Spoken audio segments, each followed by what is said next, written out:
Morning, જય સોમનારાયણ. સ્વાગત છે તમારે એક નવા બ્લોગમાં. તો આજે આપણે બ્લોગિંગની શરૂઆત થાય છે 9:30 વાગ્યાની, બરોબર.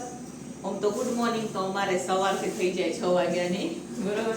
અત્યારે આપણે રસોડામાં આવી ગયા છે ને ઘણા બધાના સવાલ છે કે તમારો લોકેશન આપો, તમે ક્યાં રહ્યો છો. તો આજે હું તમને અમારા વિડીયોમાં જણાવીશ, તો વિડીયો છેલ્લે સુધી જોજો.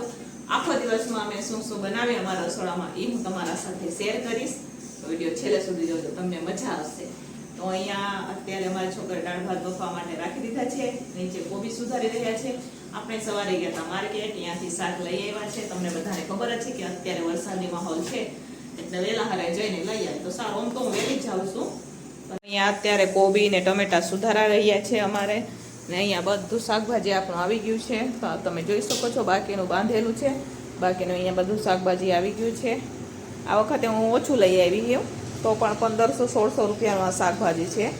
10 કિલો ટમેટા લીધા છે આ વખતે, કેમ કે અત્યારે જાજી શાકભાજી ન લેવાની તો બગડી જાય, એટલે જ્યારે જેમ જેમ જોવે એમ એમ લઈ આવે. કેમ કે પાણીવાળી હોય ને, વરસાદ થઈ 2-3 દીથી આ વરસાદ છે એટલે બગડી જાય. આમ કરીને આપણે થોડુંક શાક લઈ આવ્યા છે. તો ચાલો હવે ફટાફટ આપણે સુધારી લઈએ. ફ્રેન્ડ્સ, તો અહીંયા દાળ ભાત બફાઈ ગયા છે, નીચે કોબી પણ સુધારાઈ રહી છે, અને આપણે થોડા કેટલા રીંગણનું, આખા રીંગણનું શાક બનાવવાનું છે. આ જોઈ શકો છો તમે. થોડા કેટલા આપણે રીંગણનું શાક બનાવવાનું છે, કેમ કે અમારા એક ભાઈ છે ને, એ કોબીનું શાક નથી ખાતા. કોઈ દહીંવાળું નથી ખાતું, તો કોઈ કોબીનું શાક નથી ખાતું. તો બધું જોઈને બનાવવું પડે. તો એના હાટું થઈને આપણે થોડા કેટલા આપણે રીંગણનું શાક બનાવી રહ્યા છીએ અત્યારે, બરોબર. તો આજે રીંગણને બાફશું નહીં, તળીને બનાવશું. ટ્રાય કરું પહેલી વાર કે રીંગણ તળીને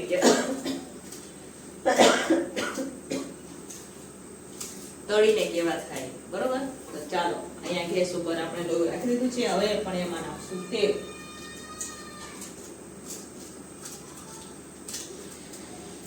તો અહીંયા તેલ નખાઈ ગયું છે, તેલ ગરમ થશે એટલે આપણે તળી લઈશું રીંગણ.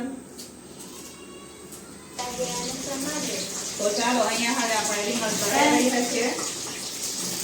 બધા રીંગણ આપણે તળવા માટે રાખી દીધા. આ નથી ઉતારવાની,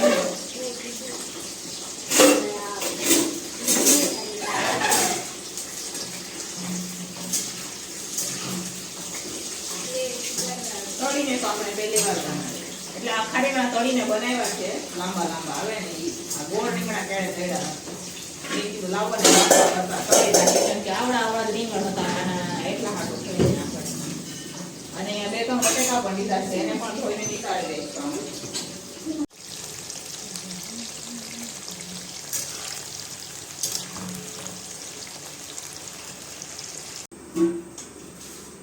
તો ચાલો, અત્યારે રીંગણ પણ આપણા તળાઈ ગયા છે અને કોબી બટેકા પણ સુધારાઈ ગયા છે. તો આ બાજુ આપણે દાળનો વઘાર કરશું ને આ બાજુ આપણે કોબી બટેકાનો વઘાર કરી લઈશું. એટલે રીંગણ લાસ્ટમાં વઘાર કરશું, કેમ કે માંડવીના દાણા પૂરા થઈ ગયા છે, નમું ગયા છે દુકાનમાં લેવા હાટું. તો એ લઈ આવે પછી માંડવીના દાણા ભૂકો કરશું. તો એટલી વારમાં આપણે દાળ અને આ બાજુ કોબી બટેકા શાકનો વઘાર કરી લઈએ. તો અહીંયા સરસ મજાનું આપણે કોબી બટેકાનું શાક ચડી રહ્યું છે. આ તમે જોઈ શકો છો. અહીંયા દાળ પણ આપણે ઉકળી ગઈ છે. આ જોઈ શકો છો તમે, અહીંયા દાળ પણ ઉકળી જ ગઈ છે. હવે આપણે દાળને ઉતારી લઈશું ને એ બાજુ વઘાર કરશું રીંગણનો, ને થોડીક વાર આપણે ચડવા દઈશું, કેમ કે આપણે આમાં બટેકા નાખેલા છે ને, એટલે 10-15 મિનિટ ચડવા દઈશું તો બટેકા ચડી જશે, બરાબર.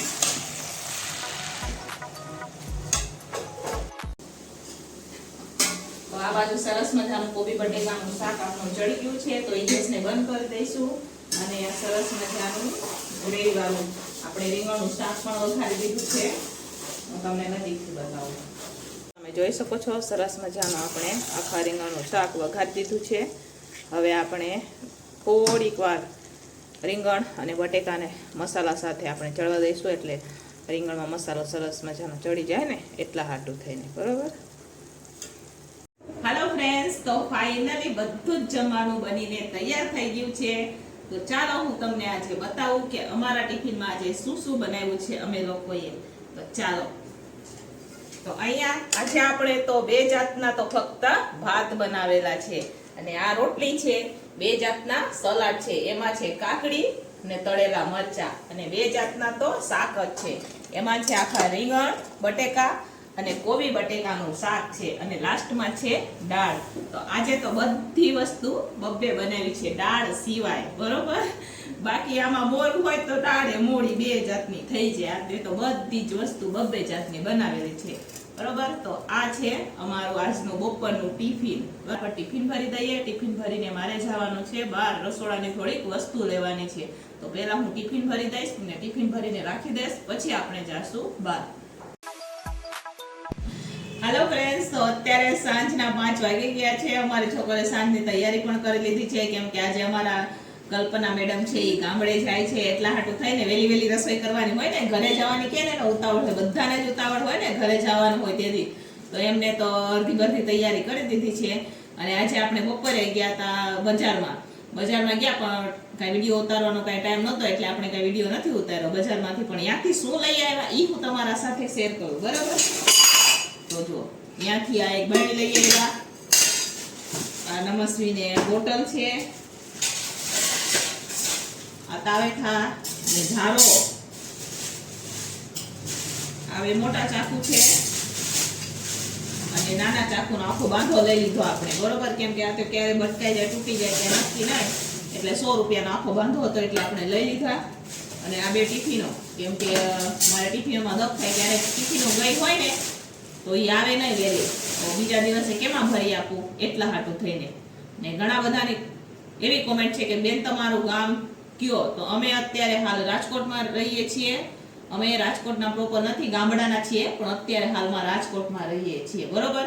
ને અત્યારે હું છે ને બહાર ટિફિન સર્વિસ નથી કરતી. અત્યારે હું 2 કારખાનામાં ટિફિન આપું છું. જે એક કારખાનામાં એક જ બપોરનું ટિફિન હોય ને બાકીનું જે કારખાનું છે એમાં સાંજ સવાર હોય. ને બાકીનો આ જે છૂટક ટિફિનો જાય એ કારખાનાના છોકરા છે જે દુકાને કામ કરે છે એમના હાટું જાય છે. એટલે આપણે બહાર ટિફિન સર્વિસ નથી કરતા. અત્યારે હું 40 છોકરાનું ટિફિનનું કામ કરું છું. એકલા હાથે હોય કામ કરવાનું, એટલા હાટું થઈ અને આપણે બહાર ટિફિન સર્વિસ નથી આપતા, બરોબર. તો આ ચાલો આજ લઈ આવ્યા હતા આપણે. હવે જ્યારે ગામડે જાશું ત્યારે હું તમને અમારા ગામનું નામ પણ કહીશ, ક્યાંના છે એ પણ હું બતાવીશ. પણ અમે ક્યારે જાશું તો નક્કી ને, ઇમરજન્સી હોય તો જઈ આવવાનું, બરોબર. તો ચાલો ફટાફટ કરી લઈએ રસોઈ. હેલો ફ્રેન્ડ્સ, તો આપણે આ 20 કિલો બટેકા લઈને આવી ગયા છે માર્કેટ ગયા હતા. અમારે મેનુ ચેન્જ થઈ જાય ઇમરજન્સીમાં. સેવ ટમેટાનું શાક દેવાનું હતું પણ કેન્સલ થયું. રીંગણ બટેકાનું શાક ને ખીચડી બનાવવાની છે, કેમ કે લોટ આપણી પાસે ઓછો છે, એટલા હાટું થઈને થોડીક રોટલી બનાવશું ને થોડી ખીચડી અને રીંગણ બટેકાનું શાક આપશું આપણે, બરોબર. તો આ સેવ ટમેટાનું શાક કાલે આપશું. ટમેટા તો સુધારેલા હોય તો વપરાઈ જાય, ફ્રીજમાં રાખી દઈએ. હેલો ફ્રેન્ડ્સ, તો સાંજનું જમવાનું પણ બની ગયું છે. આ બાજુ સરસ મજાની ખીચડી બની રહી છે અને આ બાજુ રીંગણ બટેકાનું શાક ચડી રહ્યું છે અને થોડીક જેટલી આપણે રોટલી બનાવવાની છે. તો એ આપણે ફટાફટ રોટલી બનાવી દઈએ. આજે તો સાંજના ટિફિનમાં કાંઈ નથી બીજું, બરોબર. સેવ ટમેટાનું શાક બનાવવાનું હતું પણ એ કેન્સલ થઈ ગયું અને રીંગણ બટેકાનું શાક કરી નાખ્યું, કેમ કે લોટ ઓછો હતો એટલે થોડીક જ રોટલી બનાવશું. પછી જો ટાઈમ હશે તો રાત્રે લઈ આવશું, બાકી કાલ બપોરે જશું. કેવી રીતના ટાઈમ, કેવી રીતના ટિફિનો જાય એના પર આધારિત રહીએ, બરોબર. તો લોટ ને એવું બધું લેવા જવાનું છે, પણ ટાઈમ હશે તો જાશું, કેમ કે અહીંયા હિસાબ પણ દેવાનો છે. મહિનો પૂરો થઈ ગયો, જ્યાંથી કરિયાણું લઈ આવે એને પણ મહિનો પૂરો થાય તો દેવું પડે ને. તો જોઈએ હવે કેમ સેટિંગ આવે સાનુકૂળતા, બરોબર. રીંગણ બટેકાનું શાક, ખીચડી, રોટલી બનાવી દે ફટાફટ, બરોબર.